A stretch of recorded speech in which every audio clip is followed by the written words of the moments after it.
Muy buenas tardes. Sean bienvenidos al Ateneo de Santander, que esta tarde ofrece la presentación de este libro, Aquellos años de cine, del pintor y al mismo tiempo cinéfilo Indalecio Sobrino. En primer lugar, quiero dar la bienvenida al obispo de Santander, que nos acompaña esta noche aquí. Muchas gracias, señor obispo, por su presencia. Y a ustedes también recomendarles que por favor mantengamos todos las mascarillas puestas, tapando nariz y boca, tal como indican las recomendaciones de los expertos sanitarios. También quiero saludar a quienes nos están viendo a través de la transmisión en directo por streaming de esta presentación, conferencia de Indalecio Sobrino, que cada vez el Ateneo tiene más visitas virtuales, puesto que con la pandemia se ha hecho más necesario este tipo de difusión a través de las nuevas tecnologías. Está con nosotros no solamente Indalecio Sobrino, sino también Javier Fernández Rubio, periodista y editor, que es el que ha producido este libro, que no deja de ser, además de contener muchísimo arte y muchísimo talento, es una edición magnífica. Decirles que este libro se está vendiendo en la entrada y que estoy seguro que Indalecio, al finalizar este acto, estará encantado de firmar ejemplares a quienes lo deseen. Hoy se presenta aquí este libro, Aquellos años de cine, que son 100 películas de cine clásico. Y yo creo que Indalecio ha puesto la barrera de lo que es el cine clásico en la década de los 60. Por tanto, son películas anteriores a esos años y, lógicamente, si hay una materia que se presta para ser trasladada a imágenes, esa es el cine, puesto que el cine es en sí mismo imagen y también sonido, lógicamente, pero sobre todo imagen. Yo quiero resaltar, antes de darle la palabra a quien realmente va a presentar al autor, que es Javier Fernández Rubio, digo que sí quiero resaltar la capacidad artística de Indalecio, puesto que un artista que ha doblado el cabo de los 80 años, si no me equivoco, ha sido capaz de hacer algo que a mí me maravilla, y es ponerse en la vanguardia de las nuevas tecnologías y pintar sin pinceles, sin pintura, sin lápices, sin nada de nada, solamente con una tablet o tableta, que por qué no, mejor decirlo en castellano, y con ello crear. Es decir, que ha demostrado que esta, iba a decir patraña, pero no, porque tampoco es para tanto, pero sí esta idea de que los que somos inmigrantes en las nuevas tecnologías no somos capaces de desarrollarlas. Aquí hay un ejemplo de que no solamente es capaz, sino que ha hecho verdaderas obras de arte sin utilizar lo tradicional en un pintor: el lápiz, el papel, el óleo, los lienzos, etcétera, etcétera. Y por otro lado, nos ofrece el cine. Yo, al hojear este libro, me ha venido a la mente aquel libro de Cabrera Infante, el escritor cubano, que titulaba uno de sus libros maravillosos Cine o Sardina, porque su madre le decía que, como no tenían dinero, que esa tarde tenía que elegir o cenar sardina o ir al cine. Y él prefería quedarse sin cenar para ir al cine. Indalecio no ha tenido ese problema, y ha podido ver mucho cine, pero creo que es un apasionado de este mundo del celuloide y también de los toros, pero hoy no toca hablar de toros, sino de cine. Y yo ya sin más le voy a pasar la palabra a Javier Fernández Rubio para que haga la presentación, y me voy a marchar de aquí para no tapar la pantalla, puesto que la conferencia de hoy es muy visual. Así que adelante.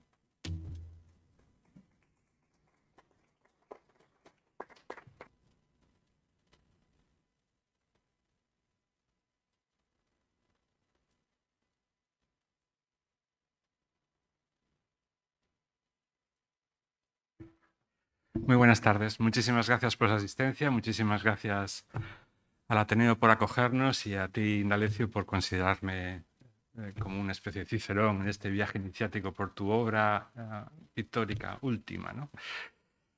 Yo me llamo Javier Fernández, como dijo mi antiguo director del diario Montañés, he trabajado con él muchos años y ahora tengo la doble papeleta o el doble papel de ser periodista y al mismo tiempo hago libros desde hace 12 años, ¿no? Para mí fue algo estupendo que Indalecio recurriera a mí a través de un amigo común para hacer esta obra que él tenía acumulando. Luego te preguntaré por ello, ¿no? Cómo fue haciendo estas 100 imágenes de la historia del cine. Contó conmigo para darle formato de libro. Ha sido una experiencia muy fascinante, he descubierto muchas cosas, no solamente de la pintura, sino también del cine, y eso que yo presumo es el cinéfilo. Y el resultado es este, ¿no? Que ahora hablaremos un poco más en detalle con él. Yo, antes de nada, para aquellos que no conozcan la figura, la persona y la figura artística de Indalecio, daré unas pinceladas de su biografía. Nació en Santander en 1940, donde ha permanecido la mayor parte de su vida, con el intervalo de los años que estudió en Bilbao Ciencias Económicas. Vivió en un hotel que en aquellos años, de joven, de niño, que en aquellos años albergaba a la gente del mundo de la tauromaquia, el teatro, el circo, la pintura, la música, y es allí, desde muy pequeño, donde fue perfilando sus aficiones. Tal vez la pintura, y eso también me lo vas a explicar, nos lo vas a explicar, surge a propósito del cine, de esa manera de emular en casa los fotogramas de las películas con las que él, digamos, educó como persona desde muy niño.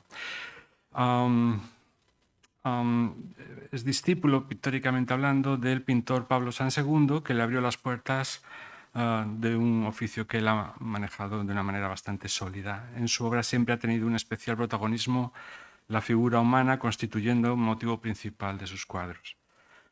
Estos están plagados de gente de todo tipo, de retratos, y el recurso también al desnudo como uno de los grandes desafíos del tratamiento del color, al cual él siempre ha prestado especial atención a la hora de representar el cuerpo humano.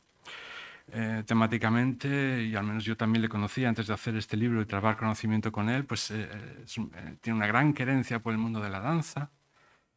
Por ejemplo, sus cuadros sobre las coreografías del ballet de Alvin Ailey, y también por el mundo de la tauromaquia, ¿no? Precisamente por esa infancia, juventud en un hotel.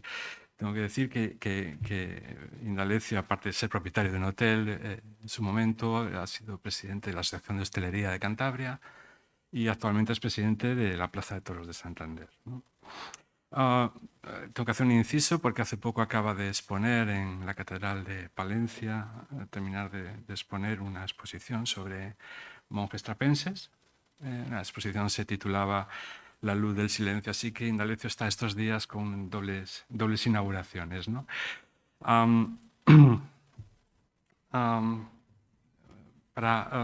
Después de hablar de la trayectoria personal de Indalecio, me gustaría hacer una serie de apuntes sobre lo que es el cine que aborda este libro, porque no habla de cualquier película, habla de unos periodos muy concretos que todos conocemos como el cine clásico, ¿no? El cine tiene como arte, como el séptimo arte, tiene una gran singularidad, y es que en un corto espacio de tiempo, muy corto, 30, 40 años, no solamente se descubrió, sino que alcanzó su madurez e incluso su clasicismo. Ningún otro arte ha conseguido lo mismo en tan poco tiempo, ¿no? Se considera que en los años 30 ya el cine había alcanzado sus códigos narrativos, sus códigos de lenguaje, su forma clásica de narrar, lo que en el mundo de la literatura hubiera sido el siglo XIX con Dickens, que se lo considera un poco la manera clásica, canónica de contar una historia. Pues el cine no solamente inventa los aparatos, sino que inventa el código y llega a la madurez en muy corto espacio de tiempo. Y no solamente hace ese prodigio, sino que además es un arte de masas. A diferencia de los artes que son más elitistas, entre comillas, son más personales a la hora de acercarse a ellos, el cine por definición aspira a las masas, aspira a los grandes patios de butaca, pretende ser popular y fue popular desde desde sus inicios, ¿no? Este es el cine el cual empieza este libro a retomar. Porque en estas 100 películas ilustradas por Indalecio, que tengo que decir además que no son reproducciones de fotogramas en absoluto, son reconstrucciones. Ninguna película tiene una imagen como las que hay aquí dentro. Este libro retrata sobre todo la década de los 40, de los 50 y digamos un periodo, no muchos años más, en que ya el cine, después de haber intentado competir de todas las maneras posibles con la televisión, ya se considera que ha pasado su época dorada, ¿no? De gran espectáculo y grandes producciones. También el cine es la gran manera de educarse de gran parte de la población. Estamos hablando de una época donde había muy poca alternativa en cuanto al ocio. Estaba la música, los libros, el baile y estaba el cine que era realmente popular, ¿no? Un cine que todas las capas sociales tenían acceso a él y que además generaba una gran cultura cinematográfica entre las personas de todo tipo de clase social o extracción. Yo recuerdo pues, gente muy sencilla que sabía quién era Paul Mooney, conocía a todos los actores del cine clásico de Hollywood, había visto todas las películas y tenía una cultura cinematográfica que quisiera yo tenerla y mucha otra gente que yo conozco y que presume además de saber de cine, ¿no? El cine también es ese espacio para soñar. Y yo creo que estas imágenes de este libro, que las vamos a ver en cuanto empiece a circular esta proyección que ha preparado Indalecio, lo vamos a entender muy claro. Pero es el espacio del ensueño, de la magia, del espectáculo, esa reacción que tuvo la industria, sobre todo hollywoodense, por competir con la televisión, llevó a grandes producciones que bueno, pues han marcado a generaciones enteras. Y después de este contexto, pues viene el libro de la obra pictórica de Indalecio. A mí, yo lo llamo las 3 sorpresas de Indalecio, porque a mí este libro me sorprendió y también el propio Indalecio por 3 motivos, ¿no? El primero de ellos es, no conocía la faceta de escritura de Indalecio. Yo por mi trabajo periodístico conocí a Indalecio mucho, evidentemente tuvo una gran presencia mediática como presidente de la Asociación de Hostelería en sus años y también como pintor en las páginas de cultura era un habitual, ¿no? Pero siempre asociaba precisamente con eso, con la pintura, con lo icónico, con lo audiovisual. No pensaba que fuera una persona que escribiera y escribiera bastante bien.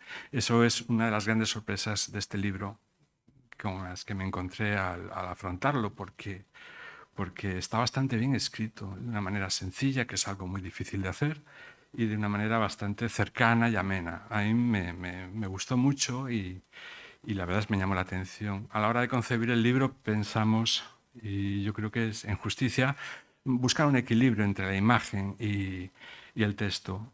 Podíamos haber hecho un libro de postales con unas líneas debajo de cada una y hubiera sido también una manera de reflejar las 100 imágenes, pero buscamos darle también empaque a ese texto, a ese cúmulo de vivencias, de anécdotas, de pensamientos acerca de toda la constelación de personajes, de productoras, de cadenas que implica el cine clásico. Y así, incluso físicamente, hay una proporción de una imagen por cada 2 páginas de texto. Yo creo que el libro está bastante equilibrado, ¿no? Y además no es un texto superfluo. Yo creo que el que lo lea va a descubrir muchas cosas. La segunda sorpresa fue la propia experiencia cinematográfica, es decir, me sorprendió mucho la cultura cinéfila. Aunque creo que cinéfilo no es una palabra que le guste mucho a Indalecio, sí que es un hombre que domina bastante el mundo del cine de esas décadas, hasta niveles que a mí me sorprenden a veces, ¿no? Y, por ejemplo, la propia producción técnica, los avances técnicos que se aplicaron a la manera de producir películas, Indalecio lo conoce muy bien. Y este es un libro muy de amor al cine, amor personal, amor por todo lo que significa el relato cinematográfico, pero también es un libro técnico sobre el cine, de cómo se fue desarrollando técnicamente toda esta cultura visual, ¿no? La tercera sorpresa es que cómo este libro conjuga en el fondo lo antiguo, por decirlo de alguna manera, y lo moderno. Lo moderno lo ha contado antes Manuel Ángel, estas imágenes que Indalecio ha confeccionado, ha pintado, lo ha hecho sobre un soporte digital estrictamente. Creo que aquí lo vamos a ver porque, por ejemplo, en la confección de un cuadro podemos ver cómo ha ido evolucionando capa a capa, momento a momento, como si fuera una película hasta que llega el momento de su conclusión. Y eso es una cosa muy, muy, muy novedosa. Yo creo que es la primera vez que él lo hacía. Indalecio es una persona clásica en cuanto a manejo de la paleta y el lienzo. Y ese toque moderno que tiene esta última producción a mí me fascinaba mucho.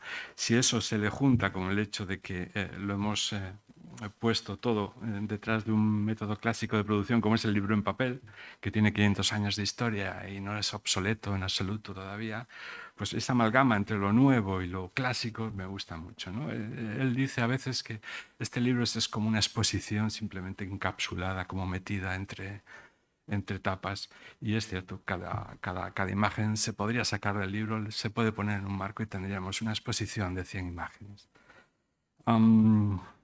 Yo, como nadie viene a oír al editor, sino al autor, preferiría que dijeras tú algo, Indalecio, y también que me permitieras hacerte unas preguntas, entablamos una conversación y también animaría al público a que lo hiciera, claro. ¿Se oye ahora? Sí. Esto ya me gustaría ponerlo en marcha porque bueno, ya lo voy yo. No te preocupes que esto se oye. Vale, ya está. Pues muchas gracias a todos, primero por estar aquí con estas máscaras y esta incomodidad que supone hoy en día en participar en cualquier evento en el que haya más de 10 personas. Muchas gracias, señor obispo, por su asistencia, Alejandro. Yo ahora estoy muy tranquilo porque tengo por allí a un médico mío, Miguel Ángel Correa, tengo aquí al señor obispo, o sea que estoy cubierto corporal y espiritualmente, o sea que no tengo problemas ahora mismo. Pero bueno, esto aquí se ve lo de las imágenes, esto espero que no distraiga demasiado con lo que estoy diciendo, pero ahí se ve el proceso muy acelerado, yo no dibujo tan deprisa. En realidad decía que Manuel Ángel que no hacía falta ninguno de los utensilios convencionales para pintar o para dibujar. Sí hace falta uno, tener buena mano y saber dibujar, porque lo demás, lo que es el iPad no hace gran cosa más que facilitarte, digamos, que el mojar la pluma y el no cambiar de pincel, ¿no? Bueno, el libro yo creo, siempre lo he dicho que ha sido un poco la idea de un niño adolescente y la realización de un adulto, dejémoslo ahí. Yo de pequeño, pues lógicamente iba al cine, era un entusiasta y me perdía en las salas de cine. Y lo que sí que me atraía mucho era cuando llegaba a casa era poder reproducir de alguna forma pues aquello que había visto en la pantalla. Mi modo de expresión, que por lo visto tenía más a mano y que más facilidades me daba, era dibujar. Y a base de dibujar pues trataba de emular películas, incluso hacía mis pequeñas críticas cinematográficas acompañadas de un dibujo de la película, etcétera, etcétera, que de alguna forma supone el embrión de esto que vio la luz pues unos cuantos años después. Ya Manuel Ángel ha dado una pista, yo ya no quiero seguir dando pistas, ¿no? Se podría decir que es un libro que tiene una característica nostálgica. No, bueno, sí, un componente nostálgico, lógicamente, siempre lo es, sobre todo cuando te refieres a unas películas que se proyectaron en un periodo de tu vida que transcurría entre los 10 y los 20 años, ¿no? Pero yo lo que sí que he querido sobre todo es rendir tributo y esclarecer. Hay mucha gente que tiene menos de 60 años no ha vivido prácticamente aquella época, y créanme, era una época muy distinta y una forma muy diferente de ver las películas, de contemplar las películas e incluso de sentir las películas, ¿no? Entonces yo he querido tratar de reflejar un poco lo que era el cine en aquellos tiempos, en aquellos años 40, 50, incluso antes. A eso me he aplicado, escogiendo 100 películas, de las cuales algunas son, bueno, ineludibles, o sea, hay películas que están ahí en la historia del cine, sobre todo en aquellos años, y de las que no se puede prescindir su mención, pero después otras son mucho más subjetivas, son películas o bien que me impresionaron de forma especial durante la infancia, o bien que, bueno, a lo largo de los años he ido manteniendo un interés y me han ido pareciendo películas que con la entidad suficiente como para que estén representadas en esa lista de 100 películas, digamos, no mejores de la historia, pero son más entrañables para el que escribe sobre ellas, ¿no? El cine, bueno, hablaba Manuel Ángel de que realmente es un arte que se ha desarrollado muy rápidamente. Es verdad, es un arte que en muy poco tiempo alcanzó la madurez, pero yo creo que es un arte que ha tenido también muchas facilidades para ello, ¿no? Porque desde que pues, Edison inventara la imagen en movimiento, bueno, no exactamente, sino la forma en que se pudiera ver una imagen en movimiento durante más de 20 segundos, pero con la limitación de que había que verlo en un aparato que se llamaba kinetoscopio y que era individual, o sea, tenía que mirar a una persona por un agujerito y veía aquello, hasta que los Lumière, que les han visto antes ahí representados en la pantalla, decidieron que aquello, para que la gente participara de la acción, había que proyectarlo sobre una pantalla, y es cuando realmente se descubre el cine. Y después Georges Méliès, que también ha aparecido ahí, fue el que ya le dotó unas características de espectáculo. Él aprovechó lo que aquel invento suponía para el desarrollo del espectáculo, para contar historias, para hacer magia, para asombrar al público en conclusión, ¿no? Y a partir de ahí la carrera ya fue muy rápida. El cine es una especie de concentración de crisol de muchas artes, fundamentalmente de la pintura y de la música, y por supuesto del teatro y de la literatura.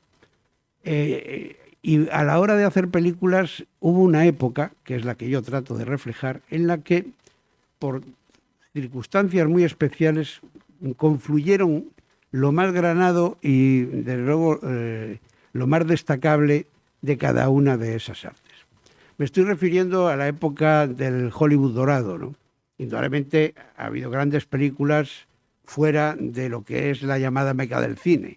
El cine francés, el italiano, el español o el alemán, sobre todo, y no digamos ya las cinematografías orientales como la china o la japonesa, con que ha habido grandes directores, tienen también su trascendencia. Pero en estos años, lo que en nuestro país era, digamos, más representativo del arte cinematográfico era el cine norteamericano, y más concretamente el cine realizado en Hollywood.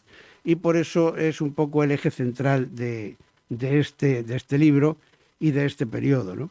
Un periodo que, como he dicho, es la época dorada del cine, y que curiosamente se produce por unas leyes antimonopolísticas que marcan el principio de este periodo y el final de este periodo. Cuando Edison se considera descubridor del cine, se considera también con el derecho de ser el único fabricante de películas, con lo cual el que tenía los estudios en Nueva York, pues hacía todas las películas que los que tuvieran cines para exhibición tenían que comprárselas necesariamente a su productora.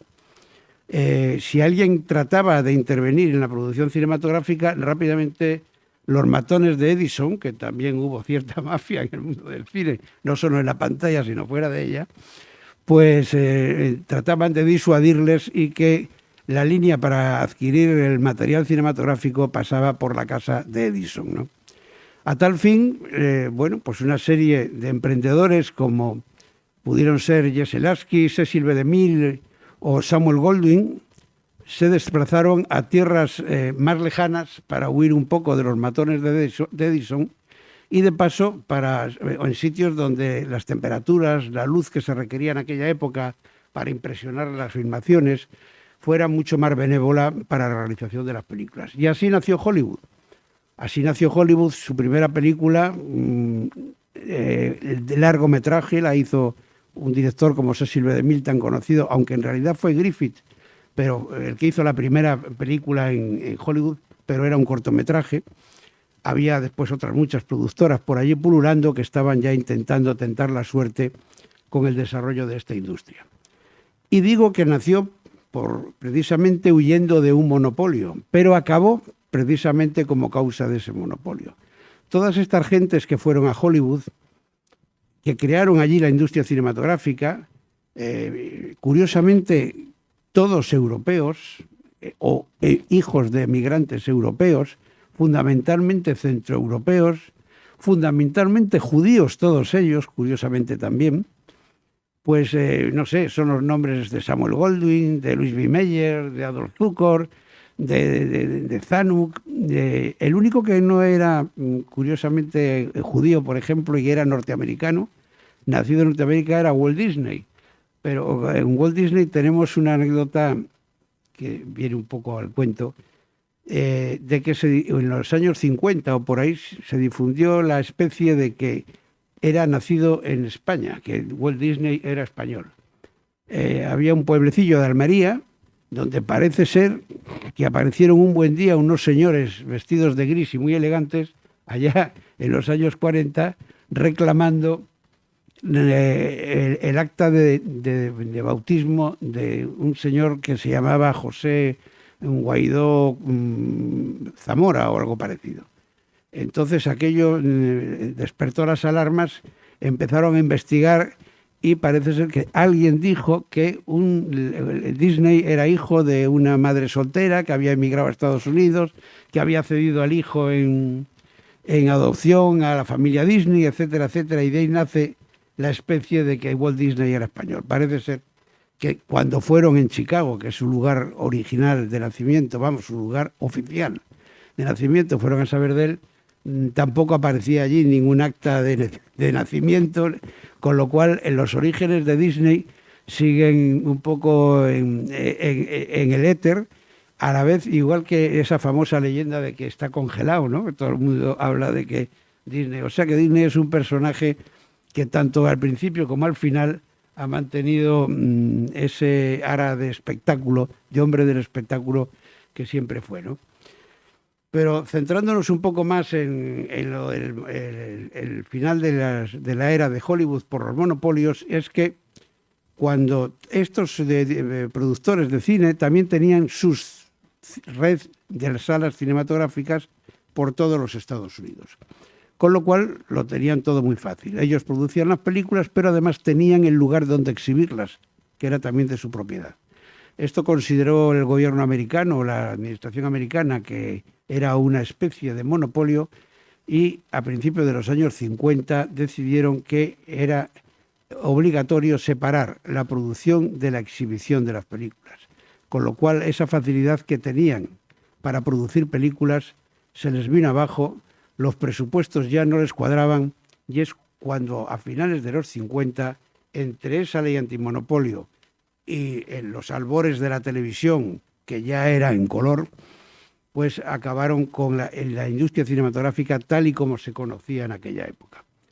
¿Qué tenía de bueno aquella época? Como he dicho al principio, ellos conseguían, con esa facilidad que tenían para hacer películas, la confluencia de grandes talentos. En cualquier estudio de Hollywood tenían bajo contrato una serie de señores que escribían guiones, pero que a la vez muchos de ellos eran premios Nobel de literatura, algunos eran ilustres escritores norteamericanos, y por citar nombres, por no sé, Ernest Hemingway, William Faulkner, William Saroyan, John Steinbeck, en fin, Raymond Chandler, un sinfín de nombres ilustres de la literatura norteamericana estaban trabajando en Hollywood, metidos en pequeños cubículos y trabajando como negros y a destajo bajo las órdenes del magnate correspondiente del estudio. A la vez, había también músicos muchos de ellos también importados de Europa, como Miklos Rozsa, Dimitri Tiomkin, los Bernstein, etcétera, etcétera, que eran grandes talentos dentro del mundo de la música norteamericana. Y no digamos ya de los directores traídos del mundo de Broadway, con una gran tradición y una gran calidad y mucho nivel, que participaron ya en la puesta en escena de las diferentes películas. Era una época en que el director no era precisamente la gran estrella y el creador y el artífice de las películas. El verdadero creador de las películas, y eso quiero hacerlo justicia en el libro, era el productor. Esos productores que fueron a Hollywood al principio y que muchos de ellos antes de dedicarse al cine, pues uno vendía guantes, el otro era chatarrero, el otro era representante de comercio de no sé qué, y que una afición extraña o una intuición especial, un talento, por qué no decirlo, también muy especial, les permitió desarrollar un instinto para comprender lo que el público quería y dárselo. Entonces ellos eran los que concebían las películas, ellos eran los que escogían quién las iba a escribir, quién las iba a dirigir y quién las iba a interpretar. Y quién iba a componer la música de las películas, ¿no? Eso hace que podemos decir que el cine de los años 40 y 50 y 30, a pesar de que efectivamente el director es una faceta muy importante de las películas, y de ahí salen los grandes nombres de los grandes directores de todos los tiempos, sí que es verdad que también en gran proporción es un cine de productor, además de un cine de director. Hoy en día prácticamente el cine está circunscrito a lo que es el director. En las películas es muy frecuente que veamos concebida, escrita, dirigida, incluso la música la compone un señor. Hombre, yo creo que con la entidad que tiene una obra cinematográfica y lo que supone de trabajo y de aportación de talento, que todo se reúna en una sola persona es muy complicado y que flaquee por algún sitio es bastante posible, ¿no?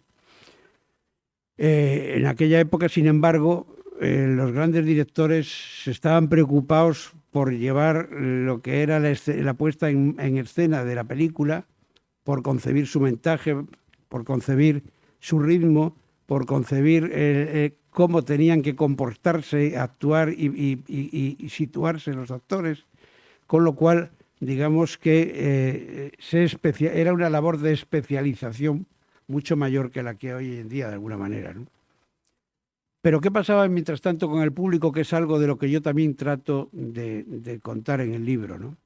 El público en aquella época, como ha dicho Javier, no tenía otro medio de diversión, por lo menos tan barato y tan al alcance de la mano como era el cine.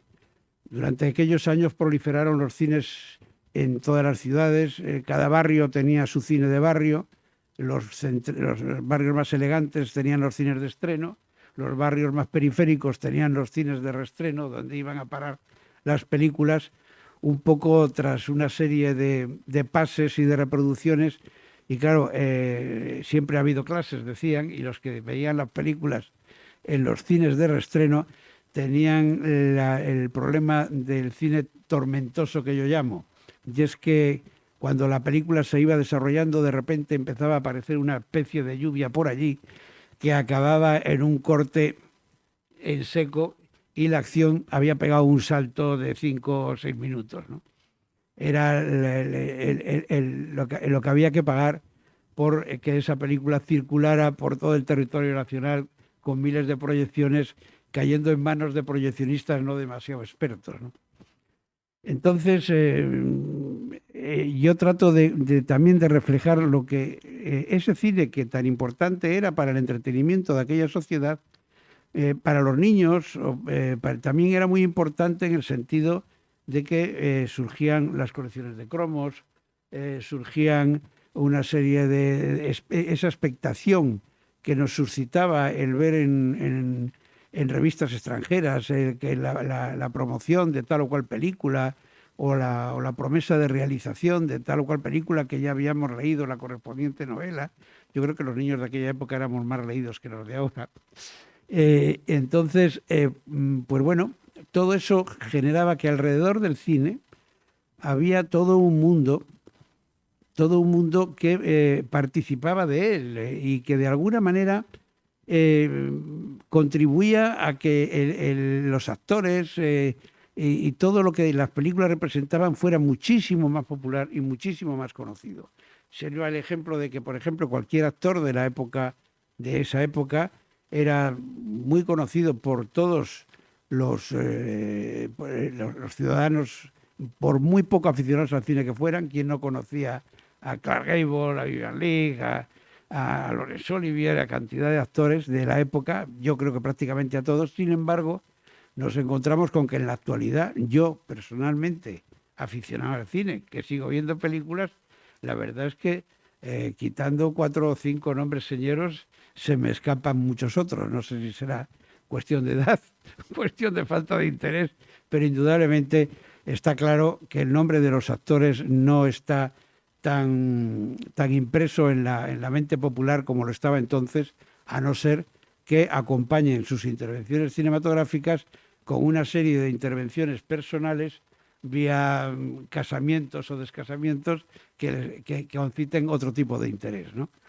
Entonces, bueno, pues en esa época el cine también tenía otra faceta que yo creo que le hacía, iba a decir morboso, no es exactamente la palabra, ni muchísimo menos, que era el asunto de la censura. Lo de la censura era algo que los espectadores tenían muy en mente, y era que todo el mundo pensaba que las películas en España veíamos la mitad de la película. La verdad es que yo lo que trato es de desmentir el tema. ¿Por qué? Primero, porque el cine americano era el que mayor presencia tenía, y la censura norteamericana, pero la autocensura de los que hacían las películas era incluso mayor que la censura que pudiéramos tener en España, salvo en la faceta política. Pero bueno, esa faceta tampoco era muy frecuentemente tocada por el cine en aquella época, ¿no? Hay una anécdota que se refiere a la película de Mogambo y que cuento en el libro.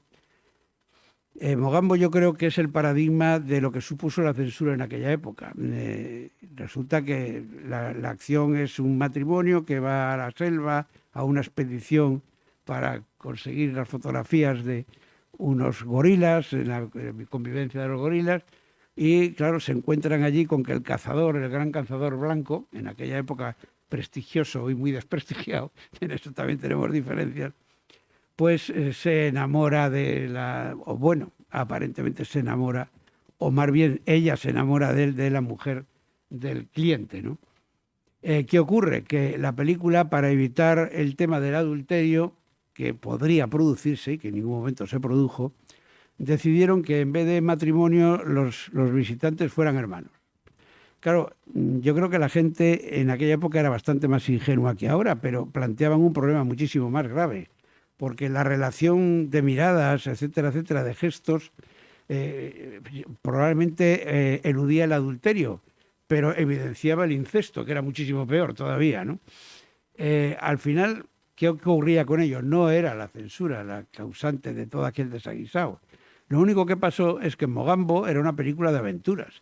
Mogambo era una película de escenarios africanos, de caza de animales, de la búsqueda de la sede de los gorilas, etcétera, etcétera.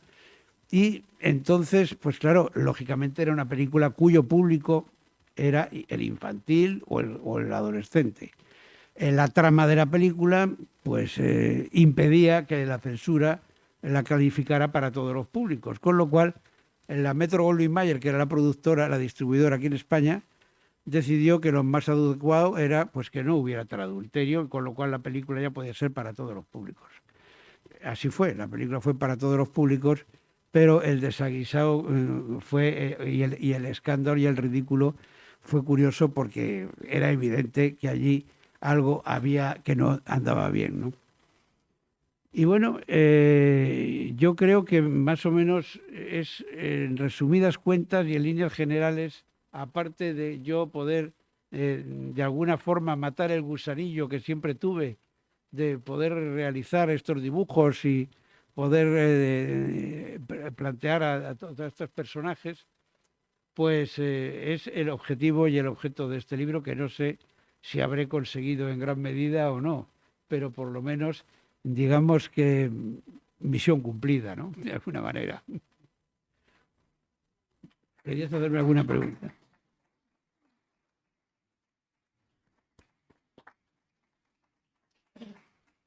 Estaba viendo las imágenes con ustedes y me estaba dando cuenta una vez más que eres un retratista magnífico, vamos, ya sé que no lo vas a decir tú, pero lo digo yo. Y me doy cuenta que cuando construyes la imagen, te centras evidentemente en el rostro, que tiene una expresividad que hace que vaya más allá, le da vida, ¿no? Le hace más allá de lo que sería de otra manera un monigote. Pero el resto del cuadro como que ya no te preocupa tanto el detalle y tal, sino que bueno, es un poco el contexto, ¿no? Para enmarcar la cara, ¿no? Son magníficos retratos personales de... No Bueno, sé si estás de acuerdo o no. aquí A la hora de suelo afrontar un emplear una cuadro. técnica un poco distinta de cuando pinto, porque al pintar yo normalmente lo que empiezo es haciendo una mancha completa del cuadro, una especie de cuadro abstracto, y después van apareciendo cosas por un lado y por otro hasta que se concretan en el cuadro y en la representación, ¿no? Aquí me detengo un poco más en ir acabando las distintas partes del dibujo, ¿no? Pero como se verá, es un boceto inicial, más o menos ahí se ve que se mueven algunas veces porque es donde sitúo las figuras, y después, bueno, pues ya me centro en la cabeza, en este caso de Mick Rooney, para, bueno, ir perfilando poco a poco hay algunas correcciones, como se ve, o sea, y después, bueno, pues, hombre, tan rápido no voy, pero más o menos es que la película... Esto del iPad es que tiene la gran ventaja de que a medida que vas dibujando, él te lo va grabando, lo que dibujas, ¿no? Y entonces esta es una de las grandes del cine, por cierto, muy desconocida en España.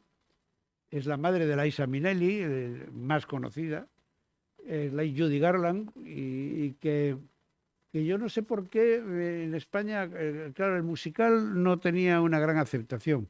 Una cosa que no he comentado también, claro, el tema del cine es muy largo, ¿no? Algo que se ha perdido y que era, bueno, lo normal en aquellos años, eran los géneros cinematográficos. O sea, había un montón de películas del llamado cine del western, para los cinéfilos western, había un montón de películas musicales, había un montón de películas policíacas o de intriga, románticas, históricas, épicas, en fin, había varios géneros de los cuales al cabo del año se producían de cada uno de ellos un montón de películas, y muchas de ellas con directores de gran talento. O sea, nosotros nos encontramos con que hay directores, por ejemplo, uno de los directores que a mí me parece más importantes de la historia del cine, como es William Wyler, hoy en día bastante olvidado, pero es un hombre que hizo comedias, hizo películas épicas como Ben-Hur, hizo películas dramáticas como La Loba, o como hizo películas del oeste como El Forastero, todas ellas, o como Horizontes de Grandeza, todas ellas películas de gran peso dentro de lo que es la historia del cine, y tocando todos los géneros. Si hoy cogemos a cualquier director actual, veremos que generalmente, salvo alguna honrosa excepción, están muy centrados en un tipo de cine y en un tipo de películas que más o menos no dejan de ser el apoyo unas de otras. Bueno, ahora hay un director actual como es Steven Spielberg, uno de los iconos del cine moderno, que no sé por qué, la verdad, ustedes algunos la han visto, yo no la he visto, ha hecho una versión nueva de West Side Story. Cuando una película es tan redonda como West Side Story, hacer una nueva versión no tiene mayor sentido. Creo que un director de talento tendría que haber empleado su talento en haber generado una creación mucho más original, ¿no? Pero bueno, los dibujos, aquí por ejemplo he tratado de juntar, esta película son dos películas. Arriba está Un día en Nueva York, abajo está Siempre hace buen tiempo. Es un poco también lo que hablo del libro. La primera, Un día en Nueva York, es una película de tres marineros que desembarcan en Nueva York. La aventura es divertida, es un musical, es todo muy alegre, muy optimista. Es el inicio prácticamente de la era de los grandes musicales. Es una película del año 49, me parece, 50. Y ahí se inicia una era dorada de los grandes musicales, que son los años 50, que es donde surge Un americano en París, Cantando bajo la lluvia, todos esos musicales que están en la historia del cine.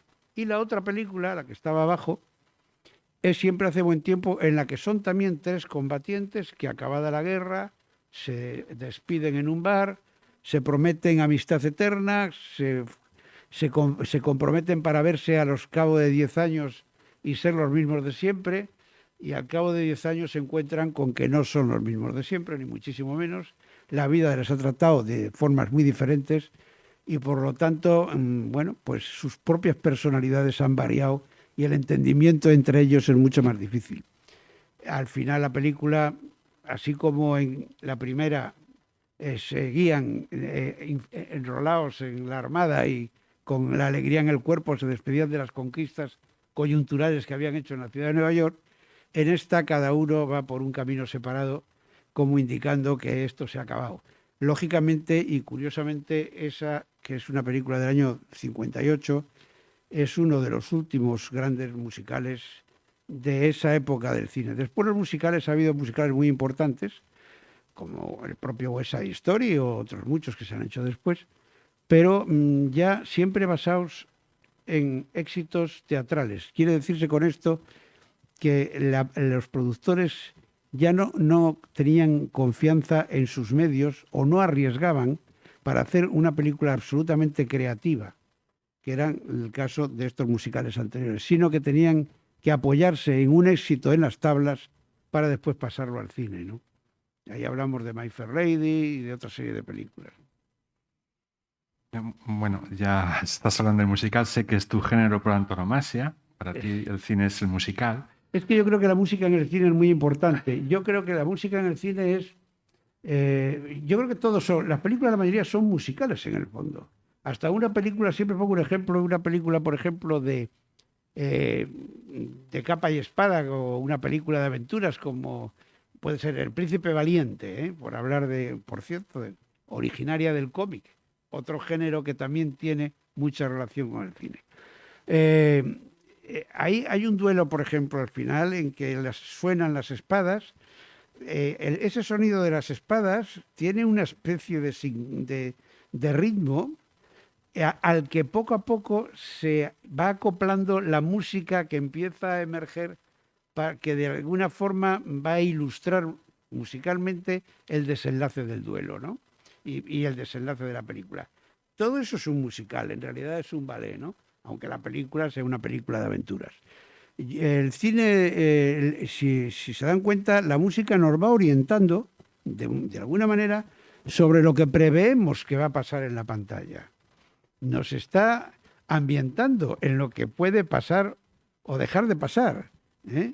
Entonces, yo creo que la música, como apoyatura de la imagen, hace que de alguna forma convivan de tal manera que se convierte en un auténtico musical con las películas. Me gustaría que me dijeras una película, un actor y una actriz. Película, actor y... Actriz. Y director, ¿ya he dicho? Actriz, perdón. Sí, película, bueno, actor, actriz, lo que tú quieras. Te lo he preguntado otras veces. Mira, hay una película, probablemente a lo mejor no es la película que a mí más me gusta. ¿Por qué? Pues porque puede haber otras películas que me gusten más por mis otras aficiones, ¿no? Pero hay una película que, para ser justos, es la película. Estoy hablando de Lo que el viento se llevó. Lo que el viento se llevó es una película que se produjo y se estrenó en el año 39. O sea que han pasado ya pues 80 y no sé qué años. Esa película, si ustedes la ven ahora, mantiene toda la frescura de la época original. El color, los actores, los diálogos, todo, y yo la he visto no hace mucho para hacer ese experimento, hacía mucho que no la veía. Esa película es un auténtico milagro. Esa película es obra de un productor, que es lo que hablaba antes, David O. Selznick. Ese era el que tenía la película en la cabeza. La historia de la realización de la película es otra película en sí, porque fueron tal los inconvenientes para escoger actriz, para escoger guionista, para otra serie de circunstancias, que fue una auténtica peripecia cinematográfica. Pero es la película que de alguna forma, a pesar de que se hizo hace 80 años, todo el mundo sigue conociendo. No sé si las futuras generaciones, con el cambio drástico que se está produciendo ahora mismo en la forma de producirse y de verse las películas o el cine, cambiará el sino y ya se irá diluyendo un poco en el olvido. Pero hasta el momento actual, Lo que el viento se llevó probablemente sea la película más reconocida de todos los tiempos. Luego hay que darle ese honor. Actor, yo creo que quien ha cambiado de alguna forma las maneras de los actores y que yo creo que todavía pervive es Marlon Brando. Marlon Brando, porque hay una cosa importante. Hoy en día hay muy buenos actores, pero no hay tan grandes estrellas. Eso de que un actor, por su solo anuncio en una cartelera, ya atraiga al público de tal manera que la película sea un éxito, hoy en día es muy difícil de ver, o prácticamente imposible. No lo digo tanto, pero prácticamente imposible. Sin embargo, en aquella época el anuncio de algunos actores sí hacían el éxito de la película. Esas eran las estrellas, que además de ser buenos actores, conseguían transmitir algo más que les daba otro interés especial, ¿no? Marlon Brando cambió la forma de interpretar. Marlon Brando fue un actor tremendamente versátil. Ahí han salido los dibujos de Marlon Brando y en el que están representados todos los personajes que representó a lo largo de los años 50 nada más, que culminaría ya años más tarde con el famoso Padrino, que ahí sigue como prototipo de lo que es un padrino mafioso. Y bueno, pues ahí tenemos un Marco Antonio, un Napoleón, un hombre de los bajos fondos de Nueva Orleans, un motorista de estos salvajes, y ya está un musical al final en Ellos y Ellos, que por cierto, si tuviera sonido esta película, que lo tiene, cada película está con el fondo sonoro del film. En el caso de Marlon Brando pongo cuando cantan Ellos y Ellas, que se permite el lujo de cantar y de bailar en una película, ¿no? Actriz, bueno, pues también te sorprenderá. Creo que otra actriz que ha generado un prototipo y que ha sido también una auténtica estrella fue Marilyn Monroe. Hizo una especie de personaje que yo no sé por qué, pero me parece muy equiparable al Charlot de Charles Chaplin, ¿no? En el caso de ella, pues era la típica vampiresa tontita, pero no tanto. Era un personaje cómico, lógicamente, o con cierta dosis de comicidad, que realmente, bueno, tuvo una carrera corta y dramática debido a las circunstancias personales, pero me parece una actriz a considerar.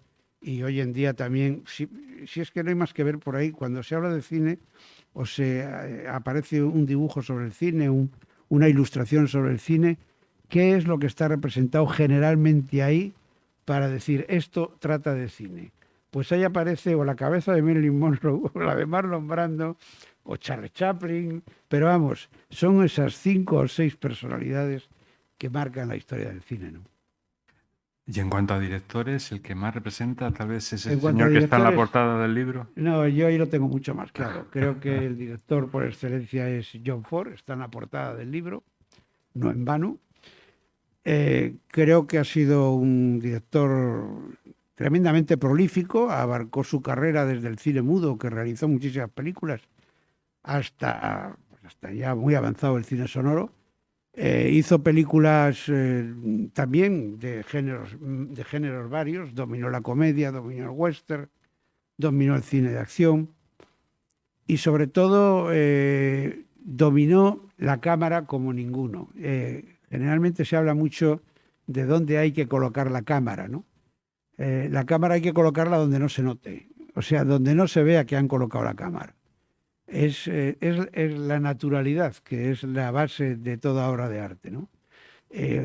John Ford era el hombre más natural colocando la cámara, pero sin embargo estaba en el sitio donde tenía que estar. Como anécdota sirva que uno de los llamados genios del cine, como es Orson Welles, cuando tuvo que dirigir su primera película, que le contrataron en Hollywood, con todos le recibieron como una auténtica figura por sus éxitos teatrales y radiofónicos, dijo, bueno, ¿cómo me entero yo de cómo se hace una película?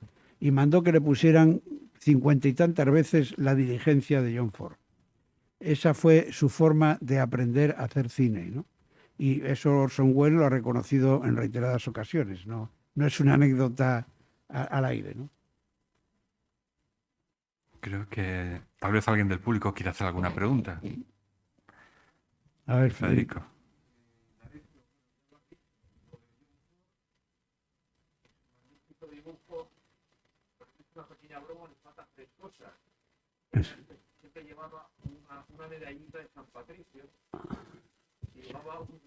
Bueno, presumía de irlandés, sí.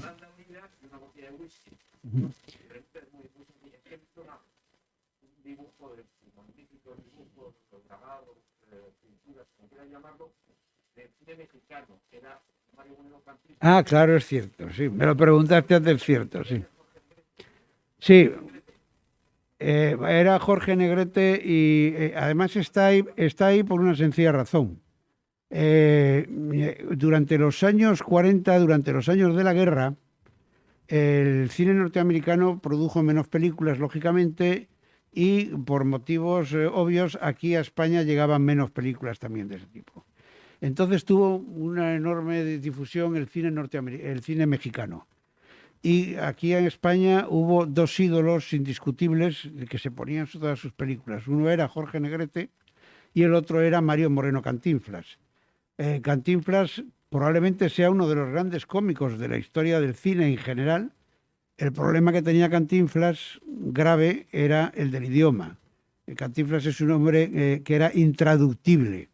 Entonces, con la prevalencia del cine en habla inglesa, pues era muy difícil que pudiera triunfar su humor. Sí que triunfó en una película como La Vuelta al Mundo en 80 días y tuvo su... Pero el cine de Cantinflas donde realmente pudimos saborearle fue en España y en los países de habla española, lógicamente. Y por eso he querido también representarle. Sí.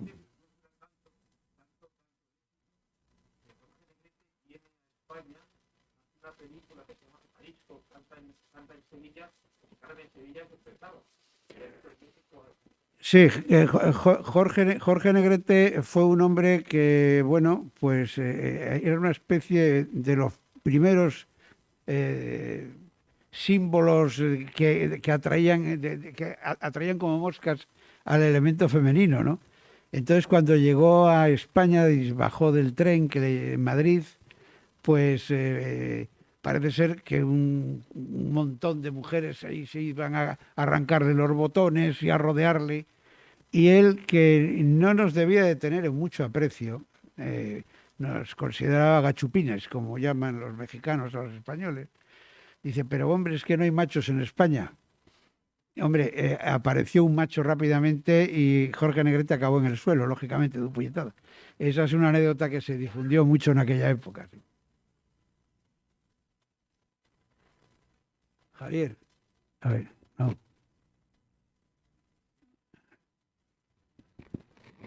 Uf.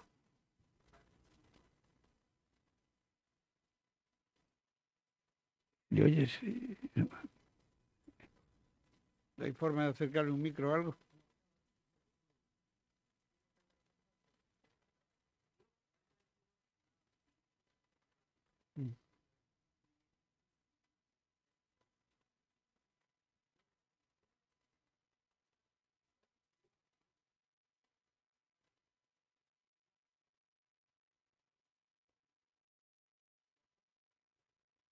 ¿Y cuántos dibujos que has oído?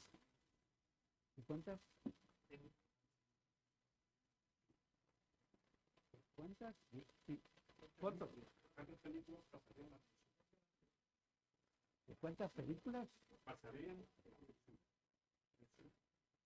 A pintura. Que ¿cuántas películas escogería yo para pintar o qué?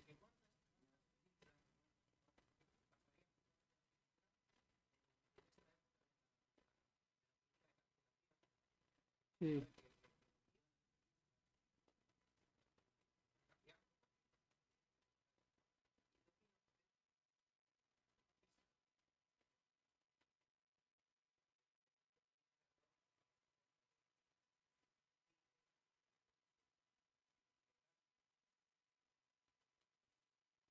No, no sé, no te he entendido muy bien la pregunta. Sí. No te he entendido muy bien la pregunta, perdóname.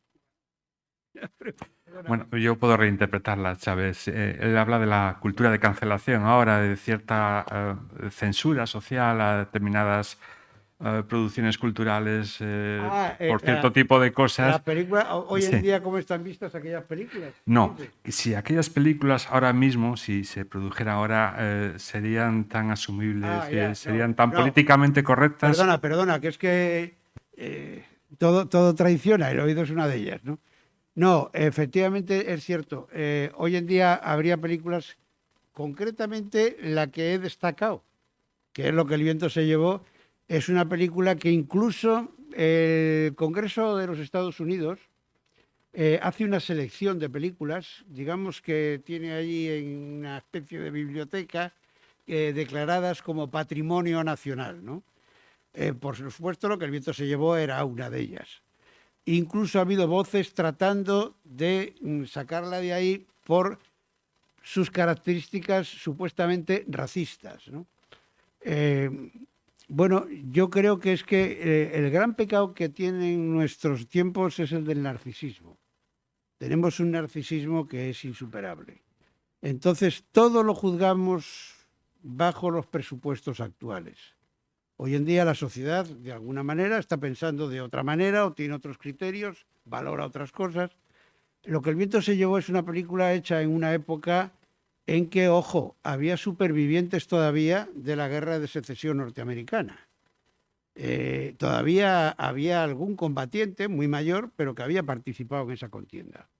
Entonces, bueno, yo creo que ahí hay algo que se refleja que hoy en día lo entendemos, pero que en aquella época no se valoró así.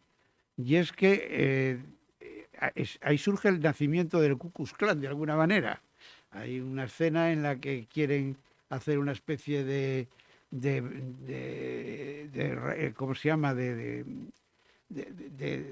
capturar una serie de señores que están sembrando la inquietud entre los ciudadanos, de gente de la Unión, del Norte, etcétera, etcétera. Parece ser que va dirigida hacia los negros fundamentalmente, no lo sé. Bueno, probablemente hoy en día, vista esa película, pues hubiéramos hecho ese comentario, pero vista en aquella época a nadie se le ocurrió hacerlo. Yo no conozco ninguna crítica de los años, no sé, 80 hacia atrás, en que a Lo que el viento se le llevó de alguna forma se le acuse de ser una película racista. Creo que no van por ahí los tiros, simplemente es el retrato de una época, de unas formas en la que eso efectivamente existió, pasó así y tampoco se valora positiva o negativamente. O sea, no se hace un juicio de valor en la película. Y sí que es verdad que hay muchas, sobre todo, no digamos ya el tema del machismo. El tema del machismo, efectivamente es verdad que hay muchísimas películas que hoy en día serían infumables, sobre todo muchas comedias, etcétera, etcétera. ¿Eh? Pero mira, sin embargo, hablando de feminismo y machismo, Howard Hawks, que es otro de los grandísimos directores, que también hizo todo tipo de género de películas, las comedias, La fiera de mi niña, La novia era él, en fin, una serie de películas que hizo un profesor, no me acuerdo cómo se llamaba, trabajaba Marilyn Monroe también. En esas películas, la mujer le hace auténticas diabluras al hombre, que generalmente suele ser Gary Grant. Es una película que hoy en día sería muy aplaudida por todo el feminismo reinante, ¿no? Todas ellas, ¿no? Había de todo, pero es verdad que hay muchas películas que hoy en día no se podrían realizar. ¿Cierto?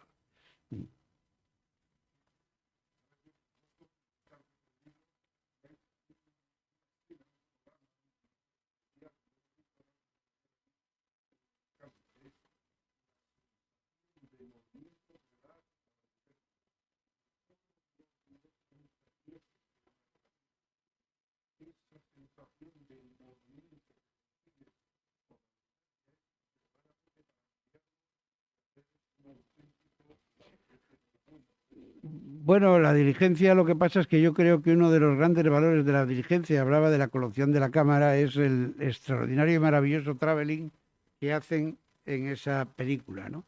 Que es cuando los apaches atacan la diligencia, esa cámara montada en un camión, todavía la Cierva, un inventor español, por cierto, no había inventado ese sistema de estabilidad de la cámara, no sé cómo lo harían, desde luego allanarían mucho el camino, pero ese traveling, además bastante novedoso en el cine de aquella época, es una auténtica maravilla, incluso visto hoy en día, en que las cámaras se meten por aquí debajo, suben por allá arriba, vía drones o como sea, ¿no? Pero aquello hecho a mano, hecho a mano, como quien dice, es una auténtica maravilla. Y yo estaba muy obligado al dibujarlo en tratar de expresar especialmente ese movimiento de esa acción, ¿no?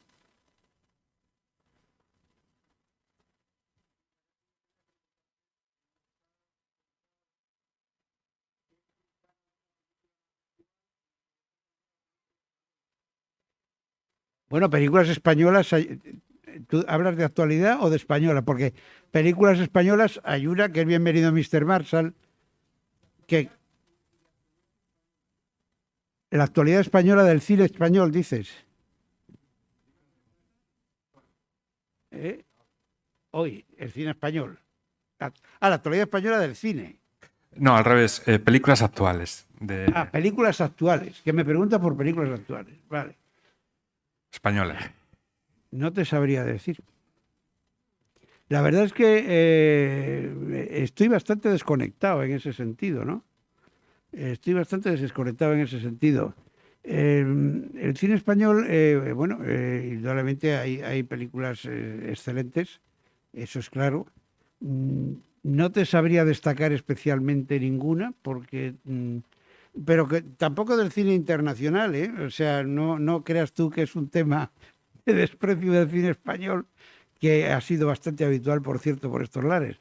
Pero no te sabría destacar ninguna película especialmente, ¿eh? Y de cine español tampoco, perdóname, pero en ese aspecto soy una persona que yo me acuerdo de todo lo del cine hasta el año 60, como para el libro, pero casi he olvidado todo del año 60 para acá. En ese aspecto soy un desastre, ¿eh? Soy un desastre.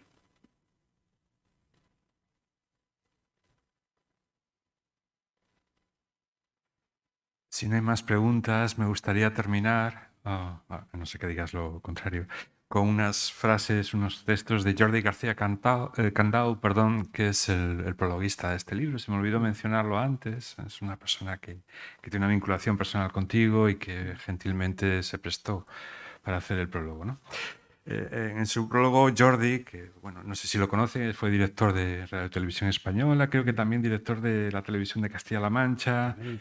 Su hermano es un gran periodista, Julián García Encaldado, y bueno, pues el prólogo a mí me gusta mucho, yo creo que es ideal para cerrar esto, ¿no? Dice Jordi que hay terrenos por los que uno puede transitar sin nostalgia y este libro nos invita como compañero a través de su evocador viaje. ¿Quién se perdería la experiencia de activar la moviola de su vida según deslizamos una a una sus páginas? Qué habilidad la de su autor Indalecio para hacer suyos nuestros recuerdos y con cuánta voluntad los ordena y colorea. Para la mayoría de nosotros el cine vertebra nuestra infancia y adolescencia. Era una antorcha en mitad de las tinieblas de un país en blanco y negro, donde el color se reducía a las pantallas de las salas del barrio, lugar de encuentro de familias enteras. Olor a desinfectante barato, terciopelo en las butacas horadadas por las fatigas de un cigarrillo al consumirse, el perfil de nuestros padres con atuendo de domingo, un tropel de emociones apenas concluía el nodo. Cada título de este libro nos despierta remotos sentimientos, junto a la ternura de recordarnos a nosotros mismos gracias a ellos. Es tan de agradecer la selección del autor con sus anécdotas al vestir a unos personajes que no hubieran necesitado el marco de la palabra. Indalecio Sobrino es un fantástico creador que dibuja con el lenguaje y describe con sus lápices de forma admirable. Es un contador de historias certeras, amenas y llenas de belleza. Nada más. Gracias.